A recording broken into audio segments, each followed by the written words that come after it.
At FAU's Harbor Branch Institute are lending their skills to respond to the oil spill. They're launching a mission from their Fort Pierce campus starting tomorrow. News Channel 5's Brian Garner joins us now live from Harbor Branch with more details. Brian. Jay, the ship you see behind me has been bustling with activity all day long, and that's because tomorrow, bright and early, it will take off for a month-long voyage. Scientists from FAU Harbor Branch will join scientists from other universities across the country to study an aspect of this oil spill that so far no one has seen. A support crew loads up the research vessel Seward Johnson for its last and perhaps most important mission from Harbor Branch.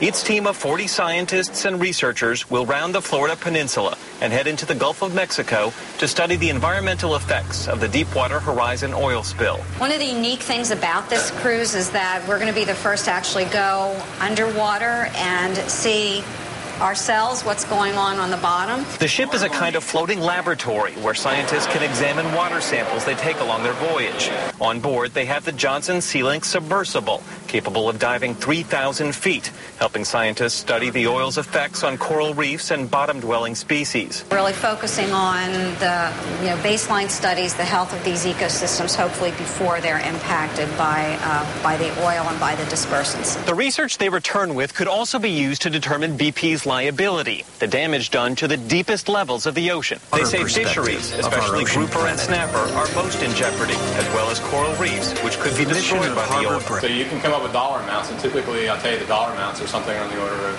$20,000 to $30,000 a year per acre, which is more than most agriculture's worth. Dr. Shirley Pomponi says her team already had a research trip planned, but with the urgency of the oil spill, she lobbied the federal government to step up the timetable. In a month's time, I was telling Julie today, I haven't ever seen something like this turned around as fast as this is turned around. Pomponi and her team will spend the next month looking where the Coast Guard and cleanup crews have yet to venture, and she knows the world will be waiting to see what she finds.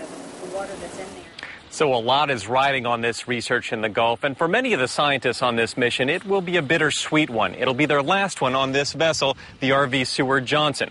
This ship has been losing money for FAU Harbor Branch, so immediately after this mission, Harbor Branch will sell it to a Brazilian company. That means if Dr. Pomponi and her team want to go back to the Gulf next year to look at the long-term effects of this oil spill, which they do, they'll have to find another ship and another submersible to do it. Reporting live in Fort Pierce, I'm Brian Garner, WPTV News Channel 5. Brian.